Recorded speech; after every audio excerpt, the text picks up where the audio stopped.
أعوذ بالله السميع العليم من الشيطان الرجيم. بسم الله الرحمن الرحيم. الحمد لله رب العالمين حمدا يوافي نعمه ويكافئ مزيدا. الحمد لله الذي بنعمته تتم الصالحات، ثم الصلاة والسلام سرمدا على الحبيب المصطفى محمد وعلى آله وأصحابه ومن اصطفى. وبعد، عباد الله، أوصيكم ونفسي بتقوى الله عز وجل، وأذكركم ونفسي بقوله تعالى: لقد من الله على المؤمنين إذ بعث فيهم رسولا من أنفسهم يتلو عليهم آياته ويزكيهم ويعلمهم الكتاب والحكمة وإن كانوا من قبل لفي ضلال مبين. عباد الله، إن سيرة لنبينا محمد صلى الله عليه وسلم عبارة عن وردة نادرة تفتحت ولم تسكن، بل تزيد مع الأيام نضارة وضرارة، وهو عبارة عن نور من قمة رأسه إلى أخمص قدميه. وبفضل تعليمه وتزكيته لهذه الأمة انتقلت بالوحي الوزير إلى مقام الفضيلة، ومن سفه الجهالة إلى سجايا العلماء، ومن الضلال إلى الهدى، وهو الرحمة المهداة والسراج المنير والرؤوف الرحيم بالمؤمنين. قال الله تعالى: لقد جاءكم رسول من أنفسكم عزيز عليه ما عنتم حريص عليكم بالمؤمنين رؤوف رحيم. فيا ترى ما هي سيرة الأترى لنبينا محمد صلى الله عليه وسلم؟ Fidèles musulmans, chers sœurs, chers frères en islam, nous rendons grâce à Allah subhanahu wa ta'ala, le Très-Haut, créateur des cieux et de la terre. Allah, nous le louons et proclamons sa grandeur, illimitée et infinie, jour et nuit. Nous demandons à Allah subhanahu wa ta'ala d'accorder son pardon et sa miséricorde à notre bien-aimé Mohammed sallallahu alayhi wa sallam, ainsi qu'à tous les membres de sa famille et à tous ses compagnons, à tous ceux qui suivront le chemin de Mohammed sallallahu alayhi wa sallam jusqu'au jour de la résurrection. Fidèles musulmans, chers sœurs, chers frères,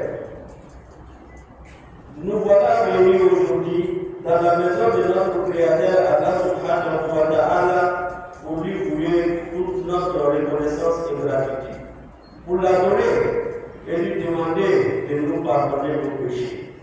Ainsi, vendredi passé, le chef Aïma, notre guide, le chef Ousmane Diabité, nous a entretenu sur la biographie de notre Mohammed sallallahu alayhi wa sallam.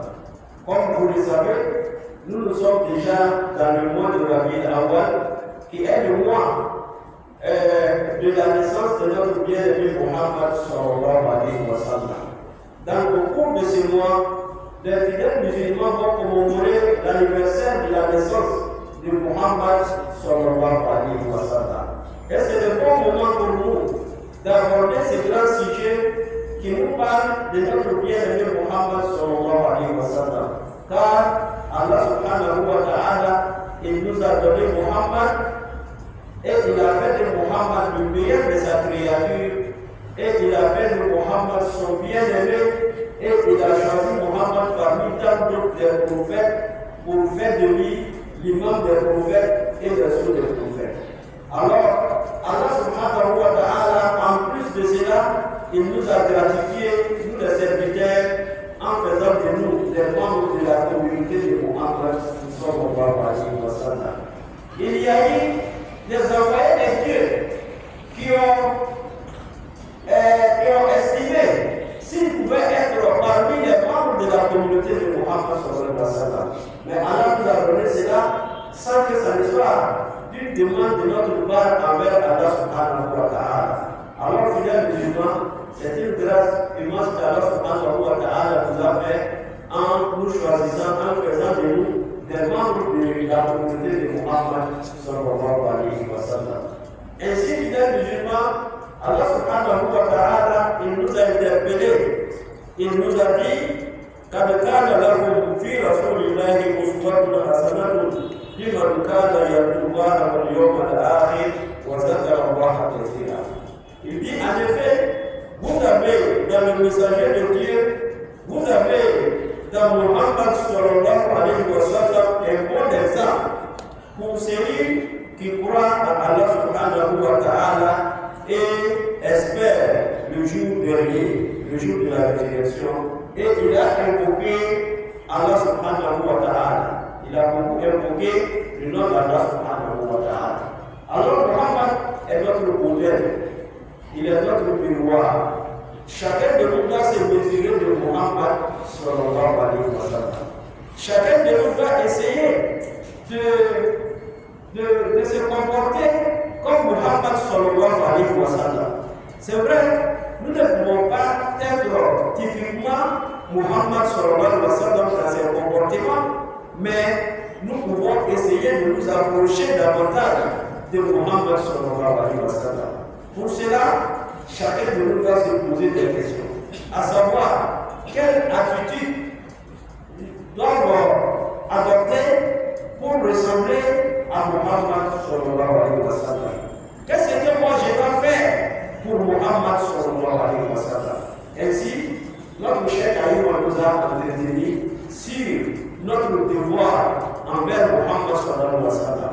En d'autres termes, le droit de Muhammad sallallahu alayhi wa sallam sur nous. Qu'est-ce que nous devons à Muhammad sallallahu alayhi wa sallam? Et je pense que cet enseignement est la bienvenue parce que ceci fait partie des devoirs de tous les croyants musulmans. De savoir que si je suis musulman, il y a des choses qui me sont recommandées envers mon prophète qui est Muhammad sallallahu alayhi wa sallam. Et aujourd'hui, fidèles musulmans, nous allons continuer dans la même veine. Essayer de connaître Muhammad sallallahu alayhi wa sallam. Car si nous ne connaissons pas Muhammad ne peut pas être le modèle pour nous. Chacun de nous doit essayer de se renseigner, d'apprendre la sira, la biographie de notre bien-aimé Muhammad sallallahu alayhi wa sallam. Il y va de votre vie spirituelle, votre vie de ici-bas et votre vie de l'au-delà.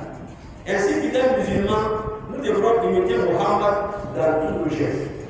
Vous voulez être un bon chef de famille, alors Muhammad, il a été prophète, en même temps il a été chef de famille. Comment Muhammad sallallahu alayhi wa sallam a géré sa famille? Vous êtes un responsable, un chef quelque part. Muhammad aussi, il a été le chef de la communauté musulmane. Comment Muhammad a géré la communauté? Muhammad, il a éduqué les enfants.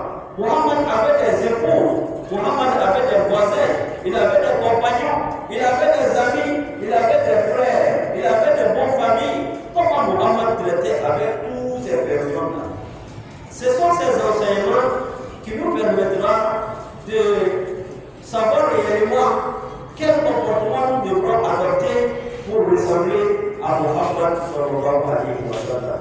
Fidèles musulmans, aujourd'hui nous allons aborder, comme on dirait, une petite partie de la vie de notre bien-aimé Muhammad sallallahu alayhi wa sallam. Cette partie n'est autre que comment Muhammad était dans sa maison. Ainsi, Inch'Allah, le jour à venir, nous allons aborder la question comment Muhammad sallallahu alayhi wa sallam il traitait avec les membres de sa famille. Lorsqu'on parle des membres de sa famille, il y a des enfants, il y a nos mamans, nos mères, les épouses de Muhammad sallallahu alayhi wa sallam, il y a des visiteurs, les étrangers qui passaient de temps en temps chez Muhammad sallallahu alayhi wa sallam. Il y a aussi ceux qui étaient autour de Muhammad sallallahu alayhi wa sallam. Tout ceci concerne la famille. Et c'est très important, car si nous jetons comme modèle sur notre société aujourd'hui, fidèles musulmans, dans nos foyers, comment nous nous comportons, comment les parents se comportent aujourd'hui dans les foyers. Beaucoup de fois, les imams aujourd'hui sont obligés, lorsqu'on parle de mariage, de demander aux mariés de venir se former sur la gestion de la famille avant le mariage. Mais pourquoi se former sur la gestion de la famille avant le mariage? Parce que nous avons constaté que beaucoup de fidèles se marient, mais après le mariage, eux-mêmes ne sont pas formés, ils ne savent pas qu'est-ce qu'il faut faire. On donne des conseils aux mariés, mais est-ce que ces conseils suffisent? Beaucoup de fois, après 2 mois, après 3 mois, après 1 année, on attend parler des divorces. Alors que Allah subhanahu wa ta'ala n'aime pas les divorces. Si nous sommes imprégnés de l'enseignement de notre bien-aimé Muhammad sallallahu alayhi wa sallam, au niveau de la gestion de la famille, je pense que nous allons trouver des solutions, quelles que soient les difficultés dans nos foyers. Car Muhammad, malgré qu'il était prophète, il vivait comme nous. On a interrogé Aïcha radiallahu anha comment Muhammad sallallahu alayhi wa sallam se comportait à la maison. Il a dit, Muhammad était un être humain comme tout le monde. Voilà. Aujourd'hui, pour mieux connaître ce que Muhammad sallallahu alayhi wa sallam faisait à la maison, nous allons partir à midi chez notre bien-aimé Muhammad sallallahu alayhi wa sallam.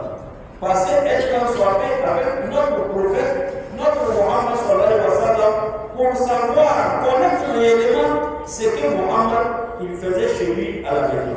Fidèles musulmans, la maison de Muhammad sallallahu alayhi wa sallam n'est pas ressemblable aux différentes maisons que nous constatons, nous voyons aujourd'hui. La maison de Muhammad était la maison de la sagesse, de la beauté, de la lumière, de l'éducation, de l'enseignement, de courtoisie, de tout ce qui est bien, fidèles musulmans. Lorsque vous rentrez dans la maison de Muhammad sallallahu alayhi wa sallam, étant merveilleux, vous sortez avec la joie.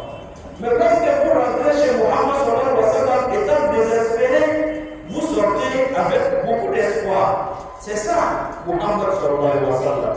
Fidèles musulmans, nous rentrons chez Muhammad. La première des choses que nous constatons, quelle était la maison de Muhammad sallallahu alayhi wa sallam? Ce n'était pas des grosses maisons que nous voyons aujourd'hui. Ce n'était pas des villas, non. La maison de Muhammad était une petite maison. Aïcha radiallahu anha va nous décrire la maison de Muhammad sallallahu alayhi wa sallam. La chambre de Muhammad sallallahu alayhi wa sallam, comment était? Aïcha va nous dire, lorsqu'on mettait la nappe dans la chambre, il ne restait plus de la place pour faire autre chose. C'est pour cela, souvent, étant endormie, lorsqu'elle voulait se tourner, elle touchait les pieds de Muhammad sallallahu alayhi wa sallam étant en prière. Qui veut dire que la maison de Muhammad n'était pas une grande maison. Aujourd'hui, on parle de Muhammad partout. Muhammad est la plus grande personnalité que la vie de l'humanité a connue sur terre. Mais c'est Muhammad sallallahu alayhi wa sallam, comment était chez lui. Si c'était quelqu'un de chez nous aujourd'hui, on va dire, ta maison ne te ressemble pas. Nous voyons cela. Lorsque quelqu'un est élu dans les grandes responsabilités, la première des choses qu'on lui dit, il faut changer ton comportement. Souvent, on lui dit, il faut changer ton numéro de téléphone. Pour ne pas que tout le monde puisse avoir t'appeler. Ta maison ne te ressemble pas, il faut déménager. Non, ce n'était pas le cas de Muhammad sallallahu alayhi wa sallam. Muhammad, il vivait dans une maison qui était une maison de pauvres. Il n'avait pas grand chose fidèle musulman. Alors nous rentrons dans la maison de Muhammad. Aïcha nous dit que voilà comment était la maison de Muhammad sallallahu alayhi wa sallam. La deuxième des choses, nous sommes chez Muhammad sallallahu alayhi wa sallam. Une fois la nuit tombée, Muhammad sallallahu alayhi wa sallam, il va dîner. Mais comment Muhammad il mangeait? C'est très important. Il faut imiter Muhammad sallallahu alayhi wa sallam. Certains de nous pensent que l'objectif est de se rassager, remplir le ventre et partir parce que c'est ce qui est demandé. Non, il y a une manière à manger. On ne doit pas manger n'importe comment. On ne doit pas manger n'importe quoi. Muhammad sallallahu alayhi wa sallam, il faut voir va nous enseigner comment manger. Alors, Allah subhanahu dit dans le hadith que j'étais un petit enfant. Lorsque je mangeais, ma main partait un peu partout. Je mangeais, je prenais un peu de partout. Alors Mohammed, il va éduquer Anas, il va lui donner la manière de manger. Il va dire, Ya Hula, Samillah. Il dit, oh petit, lorsque tu veux manger, il faut commencer à prononcer le nom d'Allah subhanahu wa ta'ala. Il faut dire Bismillah au nom d'Allah. Voyez pour ces petits mots, peut-être pour nous c'est insignifiant, mais auprès d'Allah subhanahu wa ta'ala, ce mot est le premier remède qui nous donne la santé. Parce que c'est quand tu vas manger, tu ne sais pas ce que ça va faire dans ton ventre. Mais lorsque vous prononcez le nom d'Allah dessus, alors je commence avec le nom d'Allah subhanahu wa ta'ala. Il dit Ya Bouddha, Samillah, dis Bismillah. Ça c'est le premier pas. Wakul biyamini, il faut manger avec la main droite. Wakul bimayani, il faut manger ce qui est auprès de toi. Alors il ne faut pas aller prendre auprès de l'autre mot. Qui veut dire que Mohammed sallallahu alayhi wa sallam, il mangeait avec les membres de sa famille dans la même tasse. Mohammed sallallahu alayhi wa sallam, il corrigeait les enfants au moment où ils mangeaient. Il leur donnait la manière de manger. Il dit, Ya Houlam Samillah, il faut prononcer le nom d'Allah, il faut manger avec la main droite, il faut manger ce qui est auprès de toi. Voilà comment nous devrons manger fidèles musulmans. Mais Aïcha va nous dire dans les hadiths, Mohammed sallallahu alayhi wa sallam, lorsqu'il mangeait chez lui, c'était pas qu'il y avait de la nourriture par abondance. Non, il dit, il aimait beaucoup de fois la date, le lait et de l'eau. Dans un hadith, il dit quand le riz al-aswadan, aswadan, c'est la date et de l'eau. Voici ce que Mohammed sallallahu alayhi wa sallam lui consommait. Et souvent, Mohammed sallallahu alayhi wa sallam, il ne mangeait pas jusqu'à se rassasier au dernier degré. Non, il mangeait un peu seulement. Lorsqu'il savait qu'il jaillit de quoi nourrir le corps, il se limitait à cela. C'est comme ça que Mohammed sallallahu alayhi wa sallam mangeait. Aïcha nous dit que dans la maison de Mohammed sallallahu alayhi wa sallam, ils n'ont jamais mangé rassasié pendant 3 jours successifs. Il y avait des jours où on ne trouvait pas à manger chez Mohammed sallallahu alayhi wa sallam. Qui veut dire, Mohammed, il était riche, mais en même temps, il vivait étant pauvre. Il vivait comme un pauvre. C'est ça Mohammed sallallahu alayhi wa sallam.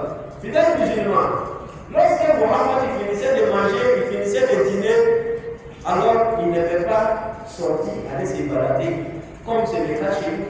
Après d'avoir dîné, on va au grain. Alors, on va voir des amis. Certains vont au maquis.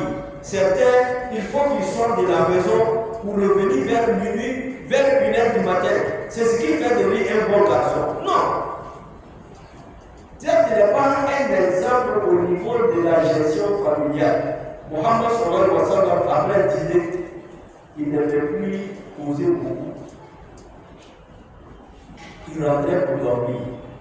Mais avant de dormir, il priait ses chafi et witr. Aïcha nous dit que Mohammed sallallahu alayhi wa sallam, quand il y a un homme au Kablamu, ou un hadith ou pas, c'est-à-dire qu'il ne devait pas dormir avant de faire ses prières de chafi et witr. Et Mohammed sallallahu alayhi wa sallam, après la prière de chafi et witr, il ne devait plus poser. Il partait au lit pour dormir. Alors nous sommes avec Mohammed sallallahu alayhi wa sallam.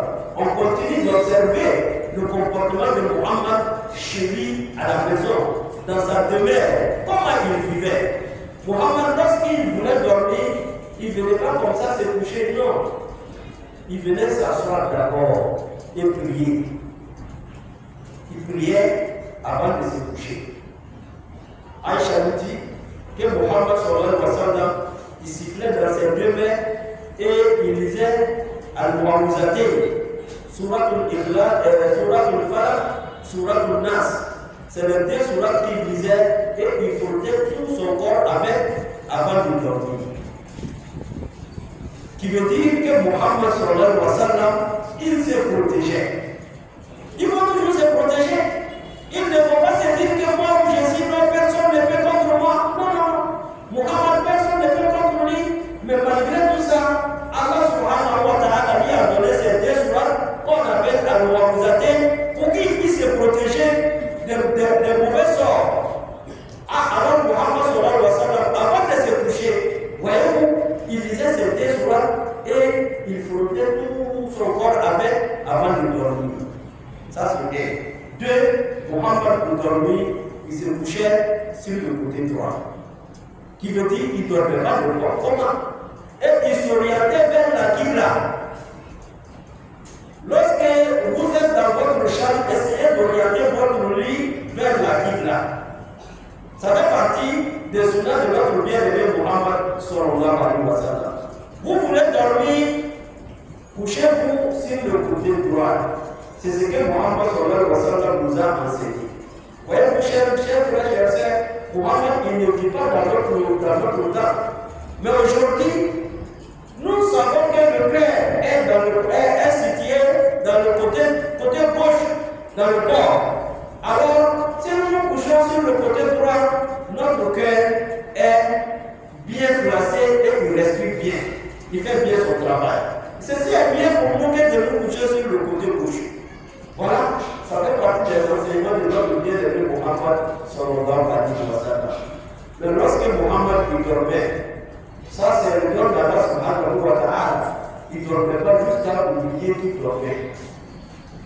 Il dormait un petit temps. Et après, il se réveillait pour la prière nocturne. Qui veut dire, Muhammad ne passait pas toute la nuit à dormir. Il nous enseigne. Vous êtes des musulmans. Vous voulez ressembler à notre bien-aimé Muhammad sallallahu alayhi wa sallam. Muhammad, il passait la nuit.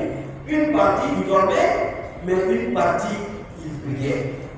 Aïcha dit qu'un jour, Muhammad sallallahu alayhi wa sallam lui a demandé de lui laisser, il va adorer son Seigneur Allah subhanahu wa ta'ala.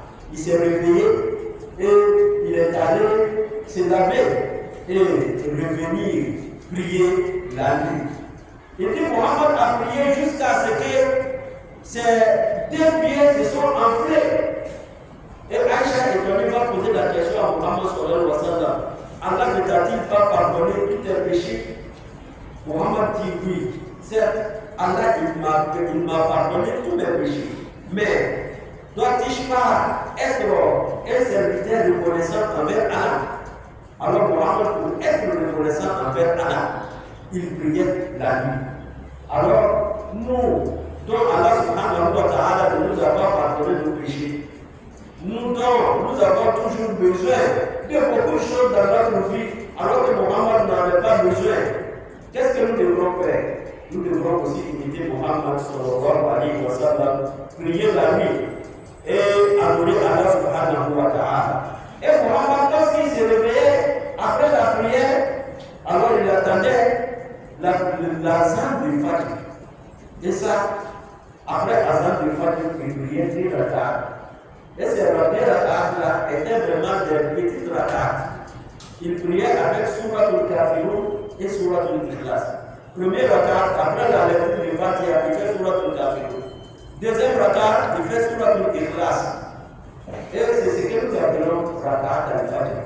Parce que Muhammad, il n'était pas dans la mosquée, mais il était chez lui, proche de la mosquée. Et lorsque l'heure de prière arrivait, Bilal, il venait annoncer la prière au prophète Muhammad sallallahu alayhi wa sallam pour lui dire c'est l'heure de la prière. Et Aïcha lui dit, entre ces temps, Muhammad sallallahu alayhi wa sallam, lorsqu'il finissait ses 2 rak'at, il causait avec ses épouses. Qui veut dire, les épouses aussi ne dormaient pas en ce moment. Muhammad, il s'est réveillé pour prier, les épouses sont là.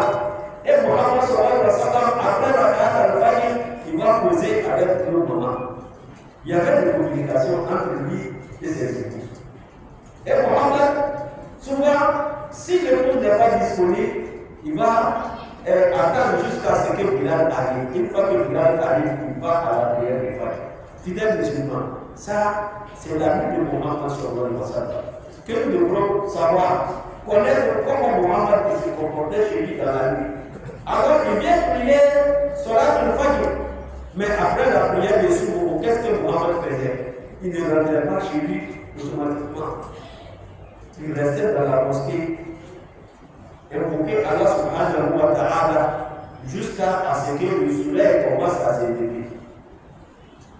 En ce moment, il retourne chez lui. Depuis l'Azhar, Mohammed il a arrêté de manger. Lorsqu'il retourne chez lui, Aïcha dit la première des choses qu'il commençait à faire, c'est purga, ce que nous appelons Asiwa. Pour fait, la nuit, il avait bien besoin de Siwa. Quand il se réveillait pour faire la prière de Nawafil, il prenait le Siwa, qui est le purga, il se brossait les dents. Et lorsqu'il rentrait après la prière de Souk, il se brossait aussi les dents. Et Mohammed, il passait chez ses épouses. Il leur demandait, avez-vous quelque chose à manger pour moi? Si les épouses disent non, nous n'avons pas quelque chose, il dit, il soit. J'observe le gène. Voyez-vous? Parce que les épouses ont dit qu'il n'y a rien à manger chez Mohammed sallallahu alayhi wa sallam. Mohammed, il va profiter de cela. Comme il n'y a rien, alors Mohammed, il gêne. Il gênait beaucoup. Parce que beaucoup de fois, il n'y avait rien. Mais lorsqu'il y avait quelque chose qu'on lui donnait, il prenait sa petite déjeuner comme tout le monde. C'est ça Mohammed sallallahu alayhi wa sallam. Et dans la journée, qu'est-ce que Mohammed faisait? Il était comme nous. Souvent, il rendait visite au martyr de Bakia. Souvent, il partait au marché.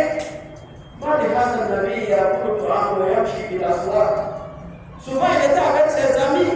Souvent, il rendait visite à certaines personnes. C'est ça la vie de Mohammed sallallahu alayhi wa sallam.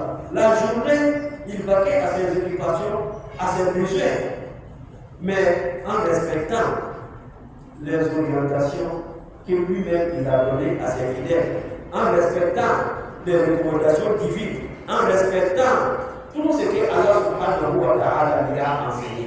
Parce que Mohammed est notre modèle fidèle musulman. Alors, qu'est-ce que nous devons retenir de cela, fidèle musulman?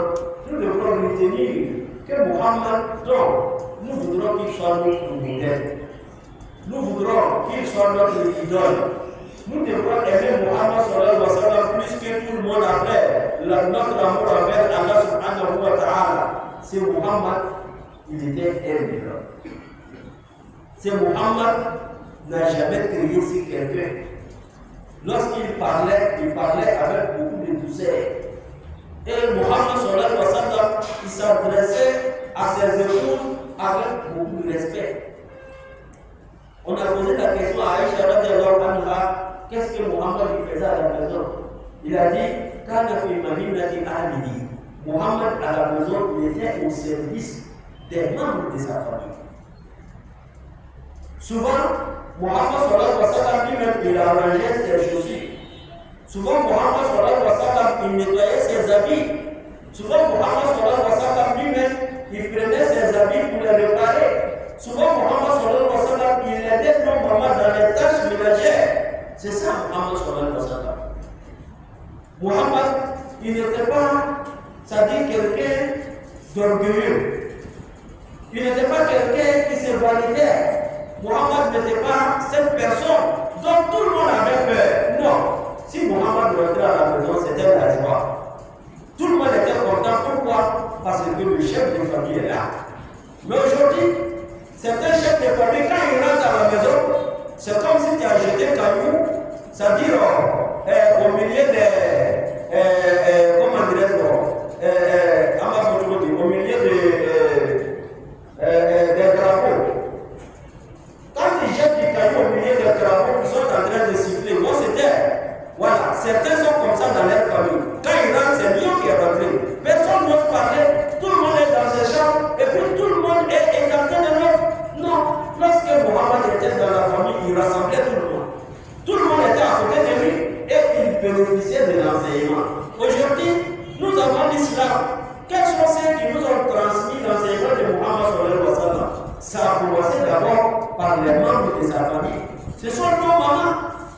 Aïcha radiallahu anha, ce sont eux qui nous ont transmis l'enseignement de notre bien-aimé Mohammed sallallahu alayhi wa sallam. parce qu'ils étaient toujours à côté de Mohammed sallallahu alayhi wa sallam. Fidèles musulmans, tel est notre bien-aimé dans ses comportements de jour et nuit, que nous devrons imiter.